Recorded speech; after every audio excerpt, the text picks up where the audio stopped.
সবচাইতে ভয়ঙ্কর অভিজ্ঞতা, কোন প্রাণীর জন্য সর্বোচ্চ এবং সবচাইতে ভয়ঙ্কর অভিজ্ঞতা হচ্ছে মৃত্যু। এবং এত ভয়ঙ্কর অভিজ্ঞতা, এই অভিজ্ঞতাটা কারো কাছে শেয়ার করে যাওয়া যায় না। মরার সময় কেউ বলে যেতে পারছিল আমার মরতে এমন লাগছে, কইতে পারছে? কেমন লাগছে বলতে পারে?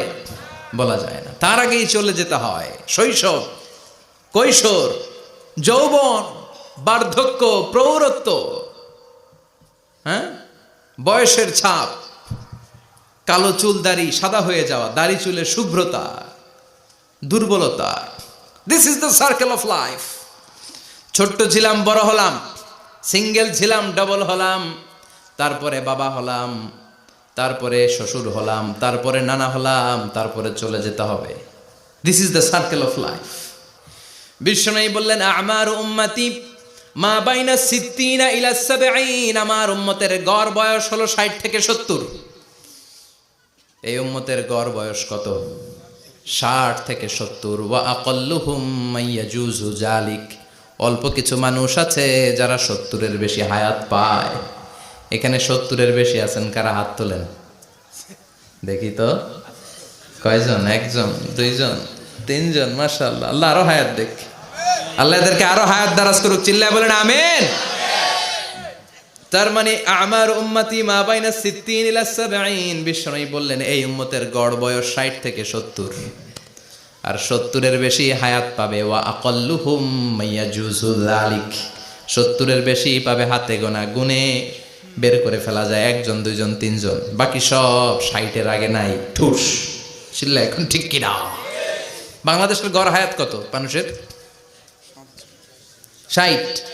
বিশ্বনবীর কথার সাথে মিলে গেছে। চিল্লায় পড়েন সুবহানাল্লাহ। এই জন্য বিশ্বনবী বলেন এই যে মুরব্বীদের দাড়ি পাকে, এই যে রাস্তায় অ্যাক্সিডেন্ট হয়, এই যে ক্যান্সারে আক্রান্ত হয়ে লোকজন মারা যায়, তারপরেও কি টনক নড়ে না? এরপরেও কি বিবেকে ধরে না যে তোমাকে চলে যেতে হবে?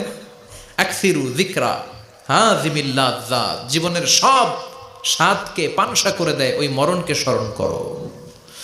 মরণকে স্মরণ করলে জাহান্নাম বরণ করা লাগে না। চিল্লায় বলেন ঠিক কিনা? আবার আল্লাহ বললেন গোলাম, স্পেশাল একজন ফেরেশতা আমি মরণের জন্য সিলেক্ট করলাম, নাম মালাকুল মাউত। তাকে আমরা আজরাইল বলে চিনি। এই মালাকুল মাউত তার বাহিনী নিয়ে নির্ধারিত টাইমে গোটা বিশ্বের সব মানুষের রূহ কবজ করে। অন টাইম নাকি দেরি করে? মালাকুল মাউত আগেও আসে না, পরেও আসে না। সুবহানাল্লাহ পড়েন। সাইয়েদনা সুলাইমান আলাইহিস সালামের জামানাতে ওনার এক ওয়াজির ছিল, মন্ত্রী। ওই মন্ত্রীকে নিয়ে উনি বৈঠক করতেন। ওনার সময় উনি মালাকুল মাউতের সাথে বৈঠক করতেন। শুনতেছেন? আপনাদের মনোযোগ আছে তো? উনি বৈঠকে বসেছেন, মালাকুল মাউতও বসা, ওয়াজিরও বসা। হঠাৎ মালাকুল মাউত ওয়াজিরের দিকে বড় বড় চোখ করে তাকাচ্ছে। বড় বড় চোখ করে তাকানোতে ওয়াজির ভয় পেয়েছে। হঠাৎ মালাকুল মাউত চলে গেল। ওয়াজির বলে ও সুলাইমান আলাইহিস সালাম, এই যে লোকটা বড় বড় চোখ করে আমার দিকে তাকালো, এটা কে? সাইয়েদনা সুলাইমান বলে হাদা মালাকুল মাউত। যে বর্ণনাটা বলছে এটা হাদিস না, এটা হচ্ছে ইসরাইলিয়া, জিউস ট্র্যাডিশন। কোরআন হাদিসের সাথে কোনো দ্বন্দ্ব নাই, তাই বর্ণনা করা যাবে। বিষ্ণু বলেছেন বাল্লিগু আন্নি ওয়ালাউ আয়া, আবার বলেছেন ওয়া হাদিসু আন বনি ইসরাইল ওয়ালা হারাজ। বনি ইসরাইলের ট্র্যাডিশন বর্ণনা করো, জিউস ট্র্যাডিশন বর্ণনা করো, এতে কোনো সমস্যা নাই। ওয়াজির বলে ও সাইয়েদনা সুলাইমান, বড় বড় চোখ করে যে তাকালো লোকটাকে? সাইয়েদনা সুলাইমান বলে হাদা মালাকুল মাউত, এটা মৃত্যুর ফেরেশতা। ওয়াজিরের কলিজায় পানি নাই। এটা কি ফেরেশতা? শুনে তো পিলে চমকে গিয়েছে। কয় কি? মালাকুল মাউত তো আমার চিনে ফেলাইছে, বাড়ি চিনে ফেলছে, আমার খবর আছে। সাইয়েদনা সুলাইমান আলাইহিস সালাম জিনদেরকে দিয়ে কাজ করাতেন, মেঘমালাকে দিয়ে কাজ করাতেন, বিশাল সিংহাসন নিয়ে পৃথিবীর প্রাচ্য থেকে পাশ্চাত্যে ঘুরে বেড়াতেন। সাইয়েদনা সুলাইমানকে ওয়াজির বলে ও সুলাইমান, মেঘমালাকে আদেশ করে দেন আমি আর এই ফিলিস্তিনের ভূখণ্ডে থাকতে চাই না। আকাশের মেঘমালার উপরে আমারে বসিয়ে দেন, আর বলে দেন আমারে নিয়ে যেন আকাশের মেঘমালা হিন্দুস্তানের ওই দূর পর্বতে রেখে আসে। আকসা আল হিন্দ, হিন্দের সবচেয়ে দূরবর্তী জায়গায় যেন আমার রেখে আসে। সাইয়েদনা সুলাইমান বললেন আকাশের মেঘ যাও, আমার ওয়াজিরকে নিয়ে হিন্দুস্তানের একটা উপদ্বীপে রেখে আসো। রেখে আসা হলো। কিছুক্ষণ পর মালাকুল মাউত সাইয়েদনা সুলাইমানের কাছে হাজির। সাইয়েদনা সুলাইমান বললেন, ও মালাকুল মাউত কই ছিলা? কই একটু আগে হিন্দুস্তান থেকে আপনার ওজিরের রুহু কবজ করে আসছি। সুবহানাল্লাহ পড়েন। এটা আবার কেমন কথা, তুমি ওইখানে গেলা কেন? কয় রব্বুল আলামিন কিছুক্ষণ আগে আমার কাছে পয়গাম পাঠিয়েছে, যাও সাইয়েদনা সুলাইমানের ওয়াজিরের রুহুটা কবজ করো। কবজ করার জায়গা হলো হিন্দুস্তানের উপদ্বীপ। কোন জায়গায়? মালাকুল মাউত এসে দেখে সুলাইমান নবীর সাথে মিটিং করে। ওয়াজির কার সাথে মিটিং করে? সুলাইমান নবীর সাথে। কিন্তু ফরমানে লেখা রুহু কবজ করতে হবে কোথায়? হিন্দুস্তানে। সুবহানাল্লাহ কইবেন না? এই জন্য বড় বড় চোখ করে আমি তাকিয়েছি আর মনে মনে ভাবলাম টাইম তো নাই, কারণ মৃত্যু তো অন টাইমে হতে হয়, এখনই ওর রুহু কবজ করতে হবে। কেমন করে ওইখানে যাবে আমি জানি না, আমি আগে চলে যাই। মালাকুল মাউত চলে গেল, যে দেখে ওই জায়গায় ওয়াজিরও হাজির। সাথে সাথে রুহু কবজ করে আল্লাহর কাছে চলে গিয়েছে। পড়েন সুবহানাল্লাহ।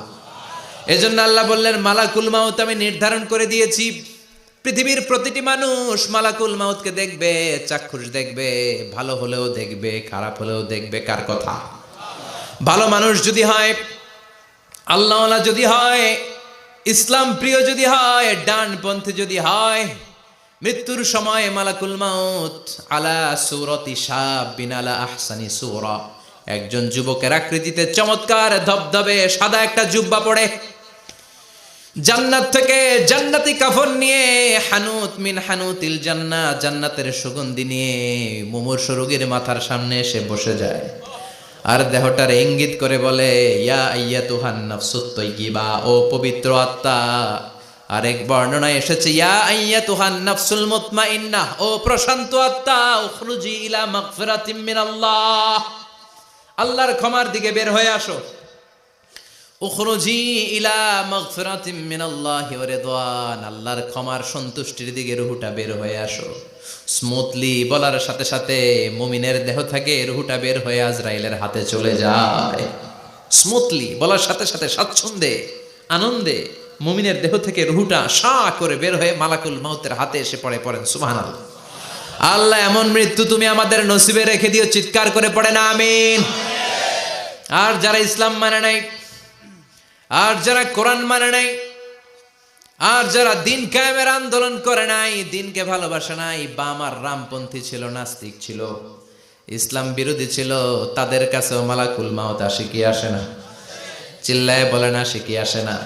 তাদের কাছেও আসে, কিন্তু আলা সূরাতি আকবাহি রাজুল, একজনের চেহারা যত ভয়ঙ্কর হতে পারে, যত নিকৃষ্ট হতে পারে, এরকম ভয়ঙ্করতম নিকৃষ্ট দুর্গন্ধওয়ালা একটা চেহারা নিয়ে আসে। রিজলাহু ফিল আরদ, পা থাকে জমিনে, রাসুহু ফিস সামা, হাদিসের বর্ণনা, পা দুইটা জমিনে, মাথা আকাশে। এসে ধমক দিয়ে জালিমের মাথার সামনে এসে বলে, ইয়া আইয়াতুহান নাফসুল খাবিসা, হে পাপাত্তা, হে অপবিত্র আত্মা, উখরুজি ইলা সাখাতিল্লাহি ওয়া গাদাবিহি, আল্লাহর রাগের দিকে, আল্লাহর অসন্তুষ্টির দিকে বের হয়ে আয়।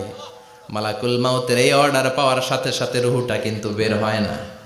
মুমিনের রুহুকে ডাক দিলে যেমনি স্মুথলি বেরোয়, কাফিরের রুহু এভাবে বেরোয় নাকি? কথা বলেন। রুহুটা ডানে যায়, ফাতাতাফাররাক, একবার রুহুটা ডানে যায়, আবার রুহুটা বায়ে যায়, আবার সামনে যায়, পায়ে যায়, হাতের মধ্যে ঢুকে ডানে বায়ে যায়। মালাকুল মাউত আবার ধমক দিয়ে বলে, ইয়া আইয়াতুহান নাফসুল খাবিসা, পাপাত্তা বের হয়ে আয়। রুহুটা আবার ডানে যায়, বায়ে যায়, সামনে যায়, পেছনে যায়। এবার ঘপাস করে মালাকুল মাউত রুহুকে ধরে টান মারে। সারা দেহটা থেকে প্রাণ রস সিক্ত করতে করতে দেহ থেকে রুহুটাকে টেনে হিচড়ে বের করে আনে। আর মুমূর্ষু রোগীটা চিৎকার মারতে থাকে। পড়েন না আউযু বিল্লাহ। একটা জীবন্ত ছাগলের চামড়াগুলো জবাই না দিয়ে কেউ যদি টেনে টেনে বের করে,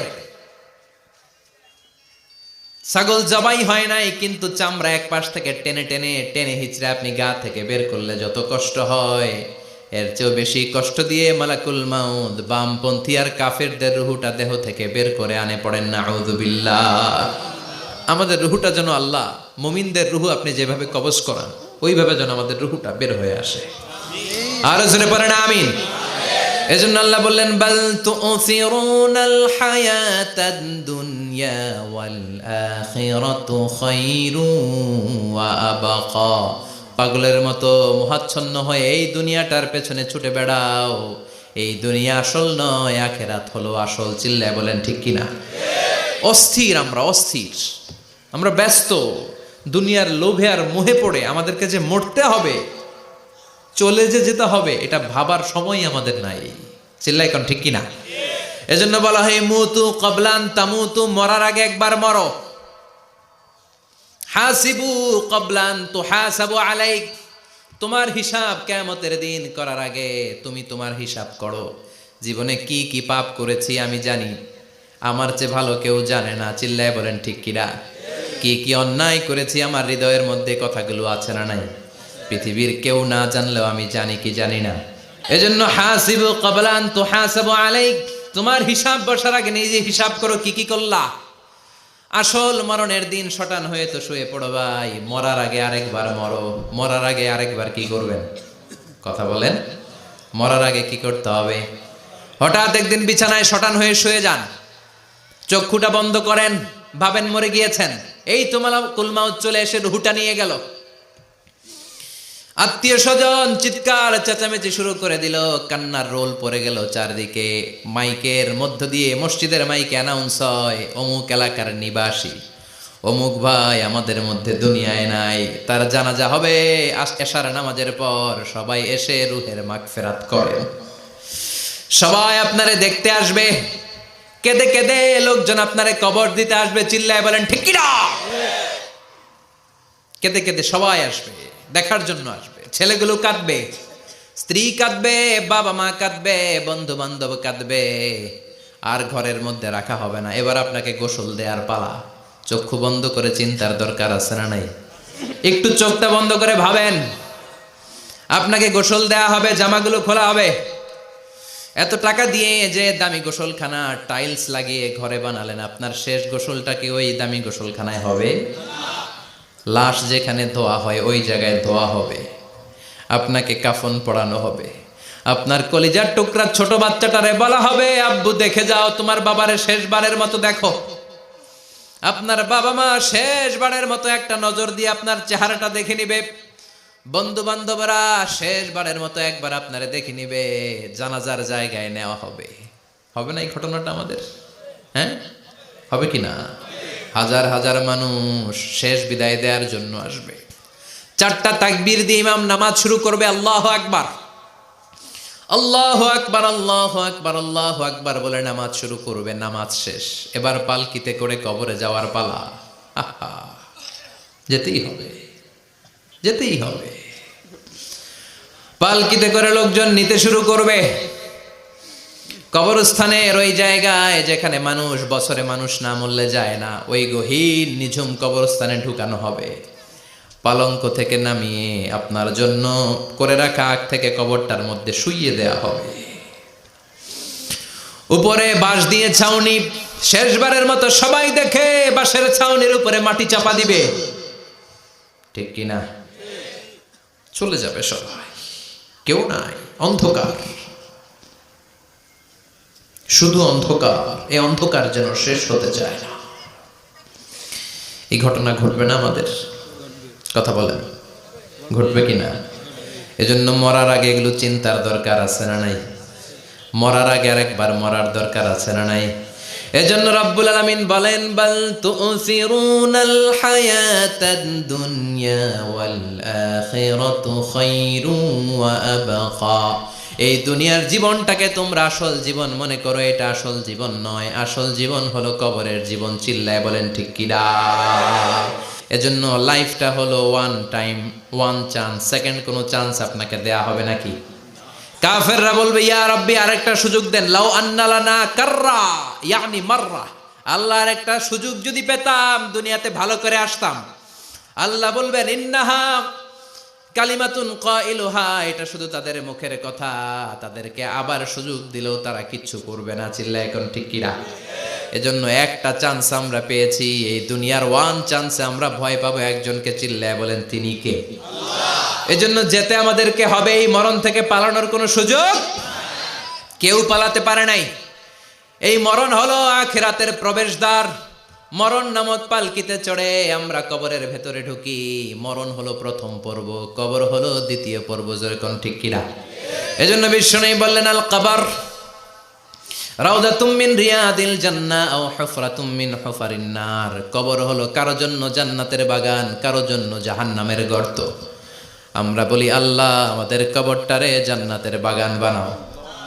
আরো জোরে পড়েন আমিন। আবার বিশ্বনবী বললেন, ইন্নাল কবরা আউয়াল মানজিল মিন মানাজিলিল আখিরাহ। কবর হলো আখিরাতের মানজিলগুলোর প্রথম মানজিল।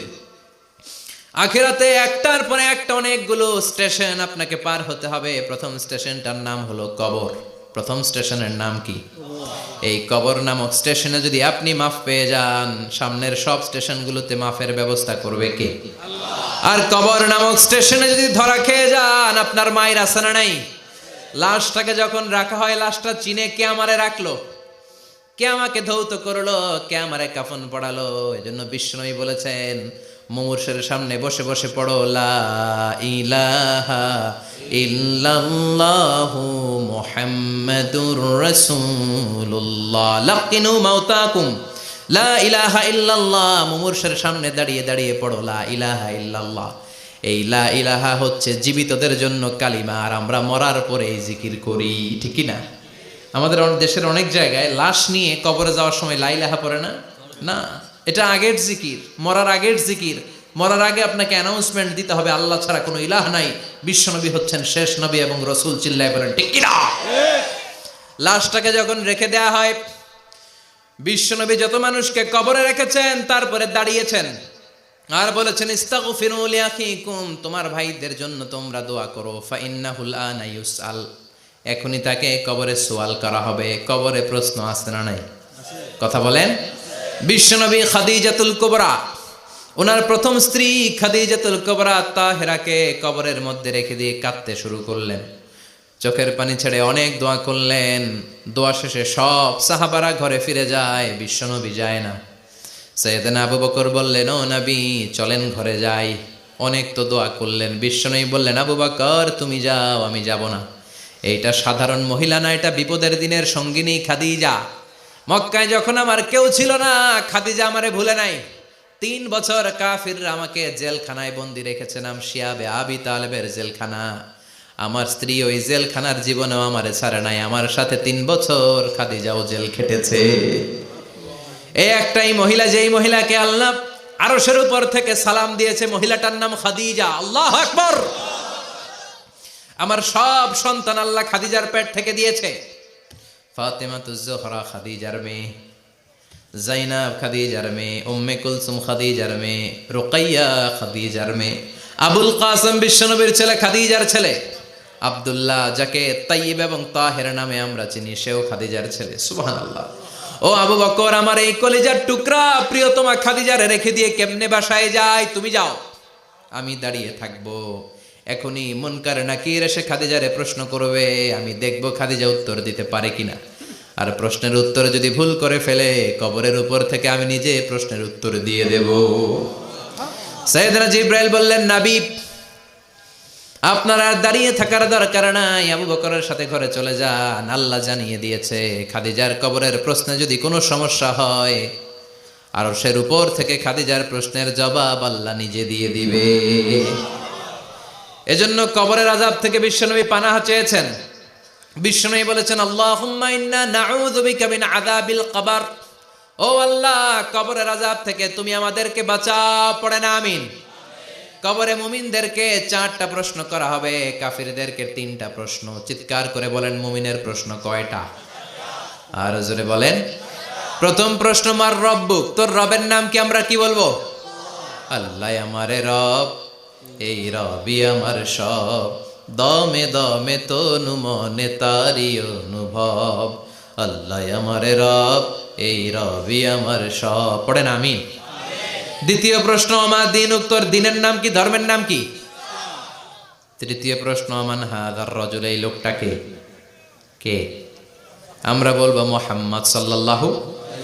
3টা প্রশ্নের উত্তর যখন আপনি কবরে করে দিতে পারবেন, অতিরিক্ত একটা প্রশ্ন, ওয়ামা ইলমুক, এই যে 3টা প্রশ্নের উত্তর পাল্লা, কেমন করে উত্তর জানলা? কোত্থেকে শিখেছ? নকল করে আনছো কাফনের কাপড়ে? পরীক্ষার হলে নকল আছে না নাই? হাতে নকল আছে না? পায়ে নকল, মুজার ভিতরে নকল আছে না নাই? মোবাইলে নকল আছে না নাই? নকল থেকে আল্লাহ তুমি বাঁচাও। আরো আসতে কোন আমি। কিভাবে জানলা? কেমন করে? 3টা প্রশ্নের উত্তর শিখলা। What is the source of your knowledge? তথ্যসূত্র কি? আপনাকে বলতে হবে আমি যেই কিতাবটা থেকে শিখেছি কিতাবটার নাম কি? চিল্লায় বলেন কি নাম? এই কিতাবটা হলো কোরআন। আপনাকে বলতে হবে কোরআন থেকে আমি শিখেছি, বিশ্বনবীর হাদিস থেকে আমি শিখেছি। 4টা প্রশ্নের উত্তর যখন পারবেন, ফেরেশতারা বলবে আহলান সাহালান, খোশ আমদেদ, কংগ্রেচুলেশন, বাহ বাহ, তুমি তো চমৎকার পেরেছো। ফায়ুফসাহু লাহু কবরুহু 70 যিরাআন, মুমিন বান্দার কবরটা 70 হাত লম্বা করে দেয়া হবে। ইফতাহু লাহু বাবুন ইলাল জান্নাত, জান্নাতের দিকে তার কবর থেকে একটা দরজা বানিয়ে দেয়া হবে। জান্নাতের সুঘ্রাণ ঠান্ডা বাতাস এসে তার কবরের ভিতরে ঢুকতে শুরু করবে। ইলবাসু লিবাস মিন আহলিল জান্নাত, জান্নাতীদের পোশাক তার গায়ের মধ্যে পরিয়ে দেয়া হবে। আল্লাহু আকবার। আর বলা হবে নাম কানাউমিল আরুস, বাসর রাতে বর যেমনি কনেকে নিয়ে ঘুমিয়ে যায়, তুমিও একটা ঘুম দাও। আলহামদুলিল্লাহ পড়ে মুমিন বান্দা আনন্দের একটা ঘুম দিবে। ইসরাফিলের সিংগার আওয়াজ ছাড়া পৃথিবীর কোনো কিছুই তার আগে ঘুম ভাঙতে পারবে না। আল্লাহ আমরাও যেন সেদিন কবর একটা মজার ঘুম দিতে পারি, তুমি তৌফিক দাও। জোরে পড়েন আমিন। এবার বামপন্থী নাস্তিক আর কাফেরদের পালা, ইসলাম বিদ্বেষীদের পালা, আলেম ওলামাদের শত্রুদের পালা, ইসলামকে যারা বিজয়ী শক্তি হিসেবে মানতে পারে নাই তাদের পালা। চিল্লায় এখন ঠিক কিনা? ওদেরকেও একই প্রশ্ন, রব কে? ওরা বলবে আমি জানি না। আমাদের উত্তর আল্লাহ। ওরা বলবে আমি কিচ্ছু জানি না, আমি সব ভুলে গেছি, আমার মাফ করে দেন, আমি কিছুই জানি না। তবে আমি ইসলাম বিরোধীদের সাথে চলতাম, যারা ইসলাম রে বাস দিত আমি তাদের সাথে স্লোগান দিতাম। এরকম ডাকাইত আছে না নাই? দ্বিতীয় প্রশ্ন, মা দিন, তোমার ধর্মের নাম কি? কয় আমার ধর্ম নাই, আমার ধর্ম কর্ম নাই, আমি খালি দুনিয়া কে মজা লেলো, দুনিয়া তোমারই হ্যায়, আমি খালি দুম্মা চলে দুম। আছে না নাই? আমি শুধু মৌজ মাস্তিতে ব্যস্ত ছিলাম, আমার দুনিয়া নাই, দিন নাই, আখেরাত নাই, রবকে আমি জানি না, ধর্মকে জানি না। ইসলাম বিরোধী রাজনীতি আমি করতাম, মাও সেতুংয়ের রাজনীতি, কার্ল মার্কসের রাজনীতি, বুশের রাজনীতি, ডোনাল্ড ট্রাম্পের রাজনীতি, বামপন্থীদের রাজনীতি। চিল্লা এখন ঠিক কিনা? কোনো ধর্ম নাই। এই লোকটাকে চিনো কিনা বলো। বিশ্বনবীর চেহারা দেখিয়ে বলা হবে এই লোকটাকে, কয় জানি না। এরে আমি মানতাম না, এরে আমি গালে দিতাম। এরকম জাহান্নামের নরকীট আর পিতৃ পরিচয়হীন জারদ সন্তান বাংলার দেশেও আছে না নাই? এই মহামানবটাকে গালি দিয়ে পৈশাচিক আনন্দ পায়। পত্রিকায় লিখে, ব্লগের মধ্যে লিখে, ইন্টারনেটে কার্টুন বানিয়ে বানিয়ে পৈশাচিক ফুর্তি করে। এগুলো জাহান্নামের কীট, এগুলো জারদ সন্তান, বাপ মায়ের ঠিক নাই। চিল্লা এখন ঠিক কিনা? আমার নবীরে যারা গালি দেয় এগুলোর বাপ মায়ের ঠিক আছে? এগুলোর কোনো গোড়া আছে? এগুলোর কোনো শেকড় আছে? এগুলো আগাছা। চিৎকার করে বলো ঠিক কিনা? বলবে আমি জানি না। ফেরেশতারা বলবে দাঁড়া, আমরা জানি। তোর সাথে কেমন আচরণ করতে হবে আমাদেরকে ট্রেনিং দিয়েছে কে? এবার শুরু হবে মাইর। কি শুরু হবে? কথা বলেন। মাইর। ফায়ুদরাবু বিমা তারিকা মিন হাদিদ, লোহার হ্যামার দিয়ে শুরু হবে মাইর। এক একটা হ্যামারের বাড়িতে মাথাটা ফেটে চূর্ণ বিচূর্ণ হয়ে যাবে, দেহটা জামিনের ভেতরে 70 গজ ডুবে যাবে, দেবে যাবে। ওর চিৎকারে কবরস্থানটাও থারথার করে কাঁপবে। আবার জামিনকে বলা হবে ইলতাইমি, চাপা দে। জামিনে ঢুকে যাওয়ার পরে জামিনের এ পাশ থেকে একটা চাপা, মাটি চাপা, বাম দিক থেকে মাটি চাপা, 2 চাপায় ডান দিকের পাজর বায়ে চলে যাবে, বাম দিকের পাজর ডানে চলে আসবে। ওর চিৎকারে কবরস্থানটা থার থার করে কাঁপবে। আল্লাহ এই ধরনের পরিস্থিতি থেকে তুমি আমাদেরকে বাঁচাও। আরো চিৎকার করে বলে না আমিন। এজন্য কবরের এই প্রস্তুতি নেওয়ার দরকার আছে না নাই? কোরআনের পক্ষে থাকার দরকার আছে না নাই? ইসলামের পক্ষে থাকার দরকার আছে না নাই? ইসলামী আন্দোলনের সাথে থাকার দরকার আছে না নাই? ইসলামের বিজয় চাওয়ার দরকার আছে না নাই? যে লোক ইসলামের বিজয় চায় না, যে লোক চায় না ইসলাম দিয়ে দেশ শাসিত হোক, যে লোক চায় না কোরআনটা সংসদ ভবনে নেতৃত্ব দেখ, তার অন্তরে ঈমান থাকতে পারে নাকি? এই জন্য মৃত্যু থেকে যতই পালাও পালিয়ে বেঁচে থাকতে পারবা নাকি? পারা যাবে? চিল্লায় বলেন। কোন নবীরা পারছে? আদম আলাইহিস সালাম মৃত্যু থেকে বেঁচে গেছে না? মরছে? কথা বলেন না। উনি পৃথিবীর একমাত্র মানুষ যিনি জানতেন যে উনি কতদিন বাঁচবেন। সুবহানাল্লাহ পড়েন। উনি জানতেন উনি কতদিন বাঁচবেন। কেন আল্লাহ জানালেন? এর কারণ মৃত্যু কি এটা উনি জানেই না, কেমনে মরে দেখেই নাই, কষ্ট কি জানে না। আমরা আমাদের দাদাকে মরতে দেখেছি, বাবাকে মরতে দেখেছি, মামাকে মরতে দেখেছি, মরণের কত কষ্ট আমরা দেখি, এজন্য ভয় আছে না নাই? আদম আলাইহিস সালামের দাদা আছে নাকি? বাবা, মামা, খালু, শালা আছে? নাই। এজন্য মৃত্যু যে কেমন এটা উনি জানতেন না। এজন্য আল্লাহ জানিয়ে দিলেন, আদম পৃথিবীতে তুমি 1000 বছর বাঁচবা। আলফু সানা লাম্মা খালাকাল্লাহু আদম ওয়া কানা তুলুহু 60 যিরাআন। বুখারীর বর্ণনা, সাইয়েদনা আদম আলাইহিস সালামকে বানানোর পরে আল্লাহ 60 হাত লম্বা বানালেন। কয় হাত? জোরে বলেন, আরো জোরে। 60 হাত লম্বা। এরপরে ওনার ঔরসে পৃথিবীতে যত নারী আসবে, পুরুষ আসবে রুহের জগতে, সবগুলো রুহুকে বসিয়ে দিলেন বৈঠকে। সুবহানাল্লাহ। বিশাল কনফারেন্স রুম। আমরাও ছিলাম না? আমাদের রুহুটাও ছিল। সাইয়েদনা আদম বললেন, আল্লাহ এরা কারা? আল্লাহ বললেন, আদম এগুলো সব তোমার সন্তান। সাইয়েদনা আদম অবাক দৃষ্টিতে, অপলক নয়নে নিজের সন্তানদের রুহগুলো দেখতেছিলেন। দেখতে দেখতে হঠাৎ একটা রুহুকে ভালো লেগে গেল। বললেন, আল্লাহ এটা কার রুহু? আল্লাহ বললেন, এটা দাউদ আলাইহিস সালামের রুহু। পড়েন সুবহানাল্লাহ। আল্লাহ এটাকে দেখতে বড় ভালো লাগে, কার রুহু? এটা তোমার ছেলে নবী হবে, নবী দাউদের রুহু। কাম উমরুহ, আল্লাহ দুনিয়াতে সে কয়দিন বাঁচবে? আল্লাহ বললেন, 40 সানা, 40 বছর। কয় বছর? সবাই বলেন, কয় বছর? 40 বছর। সাইয়েদনা আদম বললেন, মাবুদ আমার এত সুন্দর কলিজার টুকরা সন্তান দাউদ আলাইহিস সালামকে দুনিয়াতে মাত্র 40 বছর আপনি কেন দিলেন? আল্লাহ প্রথম মানুষ এবং নবী হিসেবে আপনার কাছে ফরিয়াদ করি, আমার ছেলে দাউদের বয়স বাড়ায়া দেন। আল্লাহ কয়, না, হাদা কদ কুতিবা, এটা লেখা হয়ে গেছে। রুফিআতিল আকলাম ওয়া জাফফাতিস সুহুফ, লিখে ফেলছি, কলম শুকায় গেছে, কালি শুকায় গেছে, এটা চেঞ্জ করা যাবে? সাইয়েদনা আদম বললেন, আল্লাহ আমি বাঁচমু কয় বছর? কয় তুমি থাকবা কয় বছর? আলফু সানা, 1000 বছর। মনে আছে? আল্লাহ আমার 1000 বছরের দরকার নাই, আমি আমার 1000 বছর থেকে 60 বছর আমার ছেলে দাউদরে আমি দিয়ে দিলাম। আদম আলাইহিস সালামের 1000 বছর থেকে 60 বছর যদি দান করে দেয়, ওনার আর কত রইল? 940। আর 60 বছর যদি দাউদ নবীর 40 বছরের সাথে যোগ দেয়া হয়, উনি পেলেন কয় বছর? 100।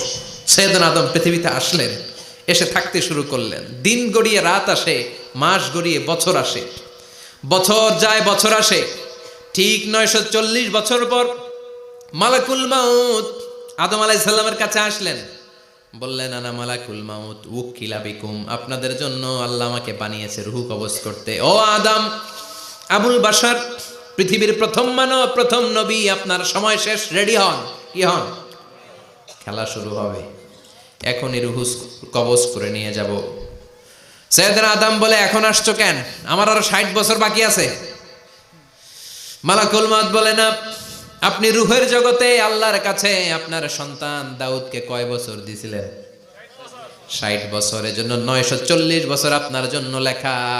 আমি এখন আপনার রূহ কবজ করতে চাই। সাইয়েদনা আদম বলে, আমি মানি না, আমি কাউরে দেই নাই 60 বছর, আমি দেই নাই, আমি আরো বাঁচব, আমি আরো বাঁচবো, 60 বছর আমি বাঁচবো, আমি কি দেইটাই নাই। মিয়া যাও।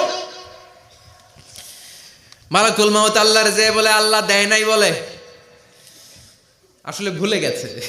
আসলে আফাতুল ইলমি আন নিসিয়ান, মানুষ ভুলে যায়, মানুষ বড্ড ভুলে যায়। আমরা অনেক সময় খাইয়াও কই খাই নাই।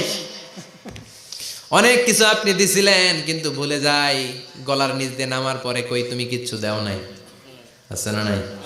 নাসিয়া আদম ফানাসিয়া বানু, আদম আলাইহিস সালাম ভুলে গেছেন, তাই আমরাও ভুল করি, ঠিক কিনা? এজন্য আমাদের নেতারাও বলে এটা দেব ওটা দেব, নির্বাচনের পর সব ভুলে যায়। আছে না নাই? ওই যে আদম আলাইহিস সালাম ভুলছে, আমরাও ভুলে যাই। ওনাদের দোষ কি? ভুলে যায়, বেমালুম ভুলে যায়। আল্লাহ বললেন মালাকুল মাউত আর জোরাজুরি করো না।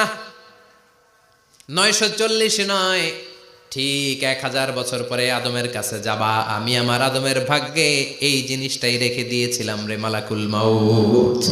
আমি আগ থেকে এটাই রেখেছি, আমি জানতাম সে ভুলে যাবে। চিল্লা এখন সুবহানাল্লাহ।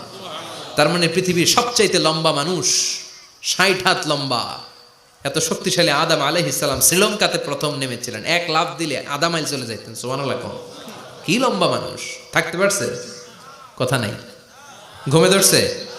শেষ করে দেই। হ্যাঁ, আরো কয়েক মিনিট চলবে? চলবে চলবে। তাকবীর দেন, লিল্লাহি তাকবীর। আদম আলাইহিস সালাম চলে গেলেন। ওনার পরের নবী ইদ্রিস আলাইহিস সালাম, উনি মরে নাই। ইদ্রিস আলাইহিস সালাম মরছে, কে বলছে? উনিও মরেছেন। তবে ওনার মৃত্যুর আজীব এক ঘটনা আছে, অনেক লম্বা কথা। এক ফেরেশতার সাথে ওনার বন্ধুত্ব হয়েছিল। বলেছিলেন আমি আকাশ দেখতে চাই, আল্লাহর কাছে অনুমতি চাই। আল্লাহ বলল ঠিক আছে, ইদ্রিসকে আকাশে ঘুরাও। প্রথম আকাশে ঘুরলেন, দ্বিতীয় আকাশে ঘুরলেন, তৃতীয় আকাশে ঘুরলেন, চতুর্থ আকাশে ঘুরলেন। ইন দ্য মিন টাইম চতুর্থ আসমানে মালাকুল মাউত পৃথিবীর দিকে নেমে আসছিল। ওই ফেরেশতা বলে মালাকুল মাউত আপনি কই যান? মালাকুল মাউত বলে একটু আগে আল্লাহ ফরমান জারি করেছে, চতুর্থ আসমানে আমার নবী ইদ্রিসের রূহ কবজ করো। সুবহানাল্লাহ। আমি বললাম আল্লাহ আপনার পাঠানো নবী সাইয়েদনা ইদ্রিস থাকে দুনিয়ায়, চতুর্থ আসমানে পামু কই? আল্লাহ কয় কথা নাই, দৌড় দে। আমি দৌড় দিলাম, এসে দেখি ইদ্রিস আলাইহিস সালাম এখানে রেডি। সুবহানাল্লাহ। ওয়া রাফা'নাহু মাকানান আলিয়্যা। ইদ্রিস আলাইহিস সালামের রূহ কবজ দুনিয়ায় হয় নাই, চতুর্থ আকাশের মধ্যে হয়েছে। একটু চিৎকার করে পড়বেন সুবহানাল্লাহ। এরপরে সুলাইমান আলাইহিস সালাম, উনি তো মরে নাই, মরছে? উনি জিন চালাইতো, উনিও মরবে? শক্তিশালী একজন নবী ছিল। উনি মালাকুল মাউতকে বলেছিলেন মালাকুল মাউত আমার মৃত্যুর সুয়াইয়া, সামান্য কিছু আগে আমারে বইলো, আমার একটা কাজ আছে। মালাকুল মাউত মৃত্যুর কিছু সময় আগে এসে বলল সুলাইমান টাইম ইজ আপ, সময় শেষ, অল্প কিছু সময় বাকি, কি করবেন করেন। সাইয়েদনা সুলাইমান জিনদেরকে ডাকলো, ও জিনেরা, বিশাল একটা প্রজেক্ট আছে, প্রজেক্টে কাজ শুরু করো। আর কিছু জিনকে বলল চারদিকে গ্লাস ফিটিং করা একটা রুম বানাও।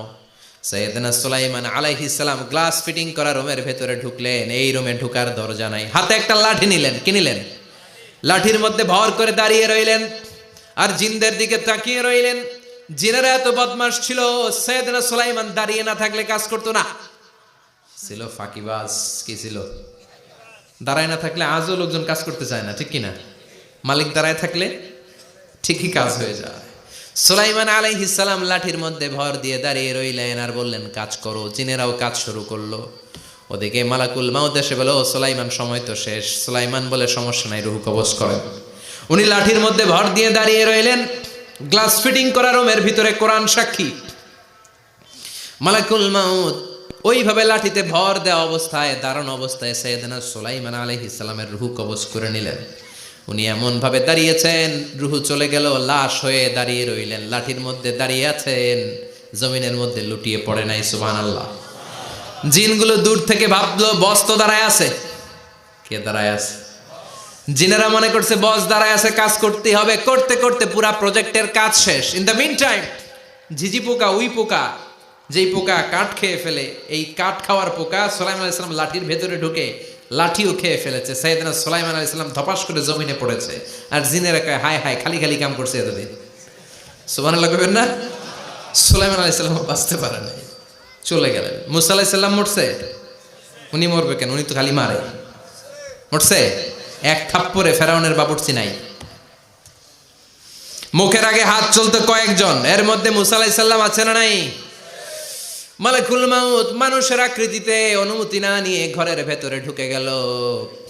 ঢুকে বলে আনা মালাকুল মাউত, আমি মৃত্যুর ফেরেশতা। তো কি চাও? জিতু আন আকবাদা রূহাক, আপনার রূহ কবজ করতে আসছি। কিন্তু মুসা আলাইহিস সালাম দেখতেছেন দিব্যি একজন মানুষ, কি দেখে? আবার সালাম দেয় নাই, অনুমতি নিয়েও ঢুকে নাই। অমিয়া অনুমতি নিয়ে ঘরে ঢোকার দরকার আছে না নাই? মুসা আলাইহিস সালামের মেজাজ বড় গরম। উনি বললেন কি করবি? কয় আপনারে মারমু। কয় এদিকে আয়। মালাকুল মাউত মনে মনে ভাবে এতদিন সব মানুষগুলো আমারে দেখলে দিত দৌড়, আজকে মনে হয় আমারে দিতে হবে দৌড়। এক পা আগায় দুই পা পেছায় সাহস করে সামনে গেলেন। আবার মুসা আলাইহিস সালাম দিলেন এরকম থাপ্পড়, ফাসাক্কাহু ফাফাকু আইনা। বুখারীর বর্ণনা, এক থাপ্পড়ে চোখ নাই। ঠিকই মালাকুল মাউত দৌড়, এক দৌড়ে আল্লাহর কাছে। আল্লাহ বললেন রাখো, এটা মুসা আলাইহিস সালাম, তার মেজাজ বড্ড গরম, আমাকে কথা বলতে হবে। আল্লাহ বললেন মুসা, বুখারীর বর্ণনা, গরুর পিঠের উপর হাত রেখে দাও। রাখা হলো। তোমার হাতের নিচে গরুর যত পশম, প্রত্যেক পশমের বিনিময়ে এক এক বছর করে হায়াত বাড়িয়ে দিলাম।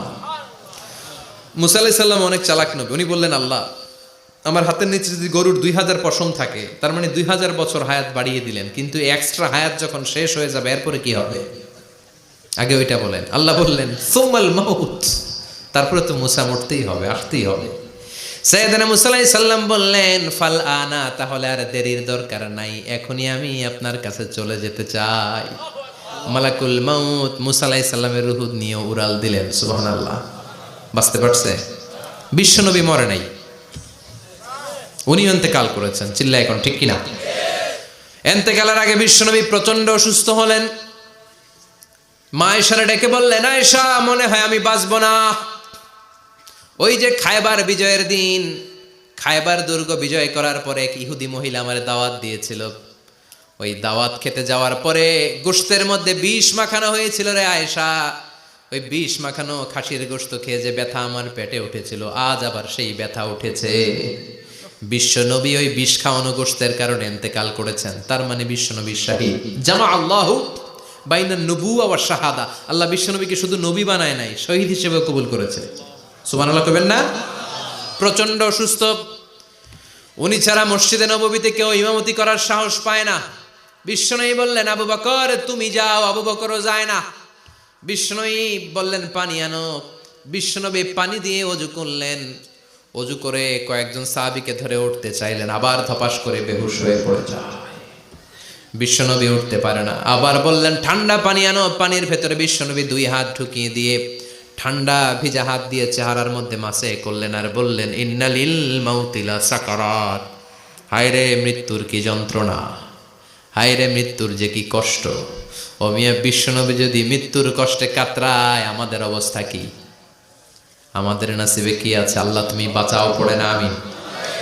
বিশ্বনবী কাঁদছেন, সাহাবারা একের পর এক দেখতে আসে, কান্নার রোল পড়ে গেল চারদিকে। বিশ্বনবীর কলিজার টুকরা নয়নের পুটুলি সাইয়্যিদাতুনা ফাতিমা বিশ্বনবীর কান্না সহ্য করতে পারে না। বিশ্বনবীকে ধরে মা ফাতিমা, সাইয়্যিদাতুনা ফাতিমা বিলাপ করা শুরু করে দিলেন, চিৎকার দিয়ে কান্নাকাটি শুরু করে দিলেন আর বললেন ওয়া কুরবাবা, ওয়া কুরবাবা, হায় হায় আমার বাবার কি কষ্ট, আহা আমার বাবার কি কষ্ট হচ্ছে। বিশ্বনবী বললেন ফাতেমা তুমি কেঁদো না, আমার কষ্ট আজকের পরে আর থাকবে না, আজকে তোর বাবার সব কষ্ট বন্ধ হয়ে যাবে। কি যেন কানে কানে বললেন, ফাতেমা আরো কেঁদে দিল। আবার কানে কানে কি যেন বললেন, ফাতেমা হেসে দিল। বিশ্বনবীর ইন্তেকালের অনেক পর মা আয়েশার কাছে ফাতেমা বললেন, আমি যখন প্রথমে কেঁদেছিলাম আব্বা বলেছিল আমি আর বাঁচবো না রে ফাতেমা। আবার কানে কানে একটা কথা বলার পরে হেসেছিলাম, আব্বা বলেছিল আমার পরে আমার পরিবার বর্গের মধ্য থেকে সর্বপ্রথম তোমার সাথে আমার দেখা হয়ে যাবে রে ফাতেমা। অল্প কয়েক মাসের ব্যবধানে সাইয়্যিদাতুনা ফাতেমা উনিও ইন্তেকাল করলেন। বিশ্বনবী শোয়া থেকে উঠতে পারে না। এক সাহাবীকে দেখলেন মেসওয়াক করছে, বিশ্বনবী মেসওয়াকের দিকে তাকিয়ে রইলেন। বিশ্বনবীর নিথর দেহটা পড়ে আছে। আয়েশারা যে বলবে আয়েশা মেসওয়াক দাও, বলতে পারে না। মা আয়েশা বুঝতে পেরে মেসওয়াক আনলেন, বিশ্বনবীকে মেসওয়াক করিয়ে দিলেন। এবার বিশ্বনবী বললেন ও আবু বকর শোনো, আল্লাহ আমাকে অপশন দিয়েছে। কি দিয়েছে? আল্লাহ বলেছে নবী আজীবন থাকতে চাইলে থাকেন, আর আসতে চাইলে চলে আসেন। আমি থাকতে না চেয়ে আল্লাহর কাছে চলে যাওয়ার ইচ্ছা করলাম। সাইয়েদনা আবু বকর কান্না জুড়ে দিলেন। বিশ্বনবী বললেন আসসালাত আসসালাত, ও আমার উম্মতেরা নামাজ তরক করো না। ইন্তেকালের আগে বললেন নামাজ ছেড়ে দিও না, আর বললেন ওয়ামা মালাকাত আইমানুকুম, তোমাদের অধীনস্থ কর্মচারীদের সাথে খারাপ আচরণ করো না।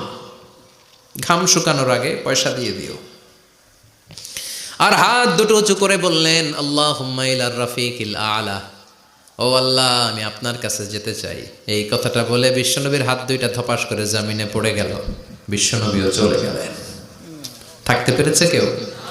চিল্লায় বলেন। এজন্য আমরা আল্লাহর কাছে ইমানই মৃত্যু চাই। কি মৃত্যু? আমরা উত্তম মৃত্যু চাই। চিল্লায় বলেন কি মৃত্যু? এজন্য মরণের আগে ইমান নিয়ে মরার দরকার আছে না নাই? বিশ্বনবী দোয়া করতেন, আল্লাহুম্মা রযুকনা হুসনাল খাওয়াতিম, ও আল্লাহ আমাদের শেষটা যেন ভালো হয়। শেষ কথা বলি, এদিকে তাকান, মনোযোগ আছে? বলতেন আল্লাহুম্মা রযুকনা হুসনাল খাওয়াতিম, ও আল্লাহ আপনি আমাদেরকে ইমানের মৃত্যু দেন, আমাদের শেষটা ভালো করেন। কারণ সব ভালো তার শেষ ভালো। জানেন না এটা আপনারা? সব ভালো তার শেষ ভালো। আজীবন ইসলামের পক্ষে, আজীবন নামাজি মুত্তাকি, মরার আগে কাফের হয়ে মরে, এরকম আছে না নাই? মরার আগে শাহবাগের মঞ্চে উঠে ভাষণ দেয়, ভাইয়েরা আমার, আছে না নাই? আবার আজীবন কাফের, ইসলামের বিরোধী, এন্তেকালের আগে কালিমা পড়ে সব মাফ করায়, আছে না নাই? বিশ্বনবীর শ্বশুর আবু সুফিয়ান, নাম শুনছেন? বদরের যুদ্ধে বিশ্বনবীর বিরুদ্ধে, মক্কায় বিশ্বনবীর ঘুমাতে দেয় নাই, উহুদের যুদ্ধে বিশ্বনবীর সাথে ফাইট, খন্দকের যুদ্ধে বিশ্বনবীর সাথে মারামারি, আহজাবের যুদ্ধে কিলাকিলি, সারাটা জীবন বিশ্বনবীর সাথে মারামারি, মক্কা বিজয় কালিমা পড়ে মুসলমান হয়েছে। গোটা জীবনে যা অন্যায় করেছে সব মাফ করে দিয়েছে কে? এজন্য আমরা আল্লাহরে বলি, আল্লাহ কালিমাটা পড়তে পড়তে যেন আমরা মরতে পারি। চিৎকার করে পড়ে না আমিন। জিহাদের ময়দানে এক সাহাবা যুদ্ধ করতে লাগলেন। বুখারীর বর্ণনা, যুদ্ধ করতে করতে কাফেরদেরকে মারতে মারতে, হাদিসের ভাষ্য লা ফাযা ওয়ালা শাযা ইল্লা ইয়াদরিবুহা বিসাইফি, তার সামনে যত কাফের আসে সে কচুকাটা করে। অন্য সাহাবীরা খুশি হয়ে যায়, অন্য সাহাবীরা বলে আজকের সব সওয়াব এই সাহাবী পেয়ে যাবে। কিন্তু বিশ্বনবী হঠাৎ করে একটা কথা বললেন, ওই কথা শুনে সাহাবীরা অবাক। বিশ্বনবী বললেন, হুয়া ফিন্নার, ও জাহান্নামে যাবে। কই যাবে? জিহাদের ময়দানে এক মুজাহিদ সাহাবী কাফেরদেরকে মেরে শেষ, কিন্তু বিশ্বনবী বললেন কই যাবে? কথা কয় না। এক সাহাবী কয়, ঘটনা কি? এত বড় মুজাহিদ ফি সাবিলিল্লাহ কেন জাহান্নামে যাবে? আমি লুকিয়ে লুকিয়ে দেখি। লুকিয়ে লুকিয়ে ওই সাহাবী দেখে, মুজাহিদ সাহাবী যুদ্ধ করতে করতে কাফেরদের বিশাল একটা ঘাটির ভেতরে ঢুকে গেল। মারতে মারতে মারতে মারতে হঠাৎ এক কাফেরের আঘাতে এই মুজাহিদ সাহাবীর ডান হাতটা কাটা পড়ে গেল। এবার ডান হাত দিয়ে ফিনকি দিয়ে রক্ত বের হতে শুরু করলো। মুজাহিদ সাহাবী আর যন্ত্রণা সহ্য করতে পারে না। যন্ত্রণা সহ্য করতে না পেরে কাতরাতে কাতরাতে নিজের হাতের ছুরিটাকে জমিনের মধ্যে গেড়ে দিয়ে ছুরির উপর ঝাঁপিয়ে পড়ল। পেটের এই দিক দিয়ে ঢুকে ওপাশ দিয়ে বের হয়ে গেল, এফার হোফার হয়ে গেল, মানে আত্মহত্যা করলো। ঠিক কিনা? জাহান্নামী না? কথা কম। লুকিয়ে লুকিয়ে যে সাহাবা দেখেছে, চিৎকার দিয়ে বিশ্বনবীর কাছে যেয়ে বলে, আশহাদু আন্নাকা রাসূলুল্লাহ, ও নবী আপনি যে আসল নবী, কোনো সন্দেহ নাই, আমি লুকিয়ে লুকিয়ে দেখেছি। ওই মুজাহিদ সাহাবা বেঁচে নাই, সে কাফেরের আঘাতে শহীদ হয় নাই, নিজের পেটে নিজে ছুরি ঢুকিয়ে আত্মহত্যা করেছে। আজীবন বিশ্বনবীর সাথী, মরার আগে জাহান্নামী। আমরা কেউ জানি না আমাদের শেষটা কেমন হবে। এজন্য আমাদের শেষটা ভালো হোক, ভেরি সেন্সিটিভ ইস্যু। আমাদের শেষটা ইমানের হোক। এখন যেমনি মাথা ঠিক আছে, বুদ্ধিমত্তার সাথে শাহাদাত বাক্যের উপর যেন আমরা মরতে পারি। আমরা পড়ি আমিন। চিল্লায় পড়ে না আমিন। কি করে বুঝবেন মৃত্যুটা ভালো হলো? এক নাম্বার আলামত আন-নুতকু বিশ-শাহাদা, মরার আগে আওয়াজ করে জিকির করে কেউ যদি পড়তে পারে লা ইলাহা ইল্লাল্লাহু মুহাম্মাদুর রাসূলুল্লাহ সাল্লাল্লাহু, এটা হচ্ছে আলামাতু হুসনিল খাতিমা। আপনার মৃত্যুটা যে ভালো মৃত্যু হয়েছে এটার আলামত। কি মৃত্যু? সবাই বলেন ভালো মৃত্যু আমরা চাই কি চাই না? ভালো মৃত্যুর এক নাম্বার আলামত কালিমা পড়ে যদি মরতে পারে। বিশ্বনবী বলেন, মান কানা আখিরু কালামিহি লা ইলাহা ইল্লাল্লাহ, যে ব্যক্তির সর্বশেষ কথাটা হবে, বাক্যটা হবে লা ইলাহা ইল্লাল্লাহ, দাখালাল জান্নাহ, সে জান্নাতি হয়ে যাবে। সুবহানাল্লাহ পড়েন। এরপরে বিশ্বনবী বললেন, আল মুমিনু ইয়ামুতু বিজাবি ইরকিল জাবিন, মুমিন যখন মারা যায় তার কপাল ঘেমে যায়। সুবহানাল্লাহ পড়েন। হাত ঘামে না, পা ঘামে না, মুমিনের কপাল ঘামে। সুবহানাল্লাহ। এজন্য কেউ মারা গেলে কপালের মধ্যে হাত দিবেন, দেখবেন ওই ঘামের মধ্যে একটা জান্নাতি ঘ্রাণ আছে। সুবহানাল্লাহ। আল্লাহ, আমরা যখন মরে যাব আমাদের কপালটা যেন এরকম ঘেমে যায়। আমিন পড়েন আর জোরে আমিন। আল মুমিনু ইয়ামুতু বিআরাকিল জাবিন, মুমিন মারা গেলে তার কপাল ঘামে। কপাল ঘামলে বুঝতে হবে এটা ভালো মৃত্যু, ইমানি মৃত্যু। চিল্লায় বলেন ঠিক কিনা? এরপরে বিশ্বনবী বললেন ফি লাইলাতিল জুমা, জুমার রাতে যদি মরে, আও ফি শাহরি রমাদান, কিংবা রমজান মাসে যদি মরে, আও ফি সাফারিল হজ, কিংবা হজের সফরে যদি মরে। বাংলার জমিন থেকে অনেক হাজিরা হজ করতে যায়, অনেকে ওইখানে যে আরাফাতের ময়দানেও মারা যায়, এরকম হাজি আছে না নাই? খুশনসিব, এটা খুশনসিব। আলহামদুলিল্লাহ পড়েন। এরপরে বিশ্বনবী বললেন মাউতু শাহাদা, আল্লাহর রাস্তায় জিহাদ করে কালেমার বাণীকে উপরে তুলে ধরার জন্য কেউ যদি শাহাদাতের বাণী, শাহাদাতের পেয়ালা পান করে, শাহাদাতের মৃত্যুর চাইতে ভালো মৃত্যু আর হতে পারে? শাহাদাতের মৃত্যুর চাইতে শ্রেষ্ঠ মৃত্যু আছে নাকি? কথা বলেন। আমরা শহীদ হতে চাই কি চাই না? শাহাদাতের তামান্না যেই মুমিনের অন্তর নাই, অন্তরের ভেতরে নাই, ওই লোক কি মুমিন হতে পারে নাকি? মান সাআলাল্লাহ শাহাদা, বিশ্বনবী ফরমান, যে ব্যক্তি আল্লাহর কাছে শাহাদাতের মৃত্যু চায়, বাল্লাগাহুল্লাহু মানাজিলাশ শুহাদা ওয়া ইন মাতা আলা ফিরাশিহি, কেউ যদি আল্লাহর কাছে শাহাদাত অন্তর থেকে কামনা করে, রব্বুল আলামিন ওই ব্যক্তিকে শাহাদাতের মর্যাদায় নিয়ে যাবেন, যদিও সে বিছানায় পড়ে পড়ে মারা যায়। বিছানায় পড়ে মারা গেছেন, কিন্তু অন্তরে কামনা ছিল আল্লাহ আমার তুমি শহীদ হিসেবে কবুল করো। শহীদদের কাতারে আপনারা দাঁড় করায় দিবে কে? ওমরে ফারুক বলতেন আল্লাহুম্মা রযুকনা শাহাদাতান ফি সাবিলিক, ও আল্লাহ আপনি আমারে আপনার রাস্তায় শহীদ হিসেবে কবুল করেন। ওয়ারযুক মাউতি ফি হারামি রাসূলিক, পৃথিবীর কোন শহরে মরতে চাই না, বিশ্বনবীর শহরে মদিনা শহরে আমার মৃত্যু কবুল করেন। ওমরে ফারুক কই মরছে? কথা কও। ফজরের জামাতে ইমামতি করতে গিয়েছেন, মাওলাল মুগীরা আবু লুলু আল মাজুসি মাওলাল মুগীরার আঘাতে অ্যাসাসিনেটেড বাই মুগীরা, স্টেবিং করেছে। এখানে তিনটা আঘাত করেছে, একটা এখানে, একটা পাজরে, একটা নাভির মধ্যে, নাভি কেটে দুই ভাগ। ওনাকে খাবার দেয়া হলো নাবিজ, দুধ মাখানো নাবিজ। ওই নাবিজের দুধ নাভি দিয়ে বের হয়ে যায়। উনি বললেন কে মেরেছে আমাকে? বলল অগ্নি উপাসক। শুকরিয়া করে বললেন আল্লাহ আমারে কোনো মুসলিম মারে নাই, কোনো মুমিন মারে নাই।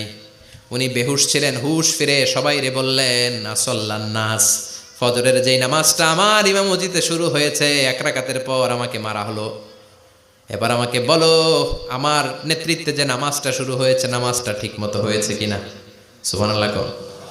আমারে কে মারলো? কে তোমাদের খলিফা হবে? কি হবে আমার আব্দুর রহমানের আব্দুল্লাহর? এগুলো নাই। প্রথম কথা ছিল মানুষরা নামাজটা পড়েছে কিনা। সুবহানাল্লাহ। এজন্য শাহাদাতের তামান্না সবচেয়ে বড় তামান্না। চিল্লায় বলেন ঠিক কিনা? এরপর বিশ্বনবী বললেন মুরাবিতান ফি সাবিলিল্লাহ, মুসলিম রাষ্ট্রের পাহারা দেয় যারা, বর্ডার গার্ড। আমাদের দেশের বর্ডার গার্ডের কি বলে? আগে বিডিআর ছিল, এখন বিজিবি। আমার বিজিবির ভাইয়েরা না খেয়ে না পড়ে শীতের রাতে দেশ পাহারা দেয়। বিএসএফ এর গুলিতে যদি মারা যায় এটা শহীদ। সুবহানাল্লাহ। এর চেয়ে শ্রেষ্ঠ মৃত্যু আর হতে পারে? এরপরে আল মাউতু আলা আমালিন সালেহ, কোন ভালো কাজের উপর মরণ। নামাজে সেজদা দিয়েছে, সেজদা অবস্থায় অনেকে চলে যায়, এরকম আছে না নাই? তাহাজ্জুদের যায় নামাজে মরণ দিও প্রভু আমায়, একামতে দিনের কাজে কবুল করে নিও আমায়। পড়েন আমিন। তাহাজ্জুদের যায় নামাজে যেন আমাদের মরণ হয়, পড়েন আমিন। রোজা অবস্থায় মারা যাওয়া, নেক আমল অবস্থায় মারা যাওয়া, এগুলো হচ্ছে আলামাত হুসনিল খাতিমা। আপনার শেষটা, বিদায়টা, মৃত্যুটা যে ভালো হয়েছে তার আলামত। আল্লাহ এই যে কথাগুলো বললাম, শ্রেষ্ঠ শ্রেষ্ঠ মৃত্যু, আমাদের মৃত্যুগুলো ওই রকম করে দিও। চিৎকার করে পড়েন আমিন, আওয়াজ করে পড়েন আমিন। এবার আলামাত সুইল খাতিমা, কিছু মৃত্যুর আলামত আছে, এটাই প্রমাণ করে এটা ভালো মৃত্যু নয়, এরকম আলামত আছে না নাই? এক নম্বরে হলো আল ইন্তেহার, আত্মহত্যার মৃত্যু। সমাজে আছে না নাই? উখিয়াতে তো নাই না? এদিকেও মরে, কি জন্য, কেন মরে? হ্যাঁ, বয়ফ্রেন্ড গালি দিছে এই জন্য? হ্যাঁ, মান কতালা নাফসাহু বিশাইইন উযযিবা বিহি ইয়াউমাল কিয়ামা, যে জিনিস দিয়ে যে যাকে মেরেছে, আত্মহত্যা করেছে, সুইসাইড করেছে, কিয়ামতের দিন ওই জিনিস দিয়ে সে তাকে মারবে, এটাই হবে তার শাস্তি। ওড়না পেঁচিয়ে যারা আত্মহত্যা করলো ওর শাস্তি ওড়না পেঁচানো। বিষ খেয়ে যারা মারা গেল তার শাস্তি জাহান্নামের বিষ খাবে আর চিৎকার করবে। ছুরি ঢুকিয়ে যারা মারা গেল জাহান্নামের আগুনে ঝলসানো ছুরি শুধু ঢুকাবে। আল্লাহ আত্মহত্যা থেকে বাংলাদেশে বাঁচাও, আমাদের ছেলে মেয়েগুলারে বাঁচাও। চিৎকার দিয়ে বলেন আমিন। আত-তাআক্কুদ ফিল লিসান ফিলা ইলাহা ইল্লাল্লাহ, আজীবন কালেমা পড়ে নাই, আজীবন কালেমারে বাস দিয়েছে, এখন মরার সময় সবাই কয় কলমা পড়েন কলমা পড়েন, এখন পড়তে চায় মাগার মুখ দিয়া বাইর হয় না। আছে না নাই? এরকম ডাকায় দুখিয়াতে নাই, কলমা পড়তে পারে না, আটকায় যায়, মরে গেছে। এই মৃত্যুটা কি ভালো কথা বলে? ফি হালাতি শুরব, অনেকে মদ খাইতে খাইতে মরে, আছে না নাই? জুলুম করতে করতে মরে, আছে না নাই? অন্যের জায়গা দখল করে মরে, এরকম আছে না নাই? ফি হালাতি ইরতিকাবিল কাবায়ের, যে কোনো কবিরা গুনাহ করা অবস্থায় যদি মারা যায় এটা খারাপ মৃত্যু, অপমৃত্যু, এটা জান্নাতি মৃত্যু নয়। চিৎকার করে বলেন ঠিক কি না? এরপর ফি সাখাতিল ওয়ালিদাইন, বিশ্বনবী বললেন কোন ছেলে যদি মারা যায় এমন অবস্থায় মা বাবা তার উপর রাগান্বিত, এটা ভালো মৃত্যু? কথা বলেন। পৃথিবীর চেয়ে, গোটা পৃথিবীর বুকে মায়ের চেয়ে আপন কেউ আছে নাকি? এই মায়ের মনে কষ্ট দিয়ে ওই অবস্থায় যদি মারা যায় এই মৃত্যুটা অনেক খারাপ। চিল্লায় বলেন ঠিক কিনা? এজন্য মায়ের সাথে খারাপ আচরণ করবেন নাকি? কথা বলেন। যার মা নাই সে জানে মা না থাকার কি জ্বালা, ঠিক কিনা? যখন রাত্রি নিঝুম এই চোখে ঘুম, একলা শুধু ঘরে, তোমায় মনে পড়ে মাগো তোমায় মনে পড়ে, যখন রাত্রি নিঝুম এই চোখে ঘুম, একলা শুধু ঘরে, তোমায় মনে পড়ে মাগো তোমায় মনে পড়ে। এজন্য মায়ের দোয়া সবচেয়ে বড় দোয়া। মা রেগে আছে, মা বদদোয়া দিয়েছে, বাবা বদদোয়া দিয়েছে, বাবা আপনার উপর অসন্তুষ্ট, ওই অবস্থায় ছেলে মরলে এটা কি ভালো মৃত্যু? এরপরে স্বামী যদি নাখোশ থাকে স্ত্রীর উপর, স্বামী যদি স্ত্রীর উপর রেগে থাকে, অসন্তুষ্ট থাকে, ওই অবস্থায় স্ত্রী যদি মারা যায় এটাও খারাপ মৃত্যু। চিল্লায় বলেন এটাও খারাপ মৃত্যু। এরপরে লাউ ফারিহাল মুসলিমুনা বিমাউতি, কোন লোক মারা গেলে যদি এলাকার মুসলমানরা খুশি হয় এটা কি ভালো মৃত্যু নাকি? কোন লোক মারা গেলে এলাকার মুসলমানরা যদি আল্লাহর শুকরিয়া করে এটা কি ভালো মৃত্যু নাকি? আমরা কি ভালো মৃত্যু চাই নাকি খারাপ? আমরা শাহাদাতি মৃত্যু চাই, ইমানের মৃত্যু চাই। পড়ে না আমিন। এজন্য রব্বুল আলামিন বলেন বাল তুসিরুনাল হায়াতাদ দুনিয়া ওয়াল আখিরাতু খায়রুন ওয়া আবকা, ক্ষণস্থায়ী দুনিয়াটাকে তোমরা বড় মনে করো, এটা বড় না, বড় হলো আখিরাতের জীবন। এজন্য আখিরাতের জীবনের জন্য প্রস্তুতি দরকার, আছে না নাই? মরণ হচ্ছে সবচেয়ে বড় প্রস্তুতি, মরণের চিন্তা। মান কানা ওয়াইদান ফাল মাউতু ইয়াকফি, যে নিজেকে সোজা করতে চায় মৃত্যুর চিন্তাই তার জন্য যথেষ্ট। আজকের এই আলোচনার পরেও কি আমাদের টনক নড়বে না? আজকের এই কথাগুলোর পরেও কি মৃত্যু নিয়ে আমরা ভাববো না? আজকের আলোচনার পরেও কি আমার হিসাব শুরু হওয়ার আগে আমি একটু নিজের হিসাব কষে নিব না? আল্লাহ আমাদের সবাইকে কথাগুলো বুঝার ও আমল করার তৌফিক দান করুক। আমরা পড়ি আমিন।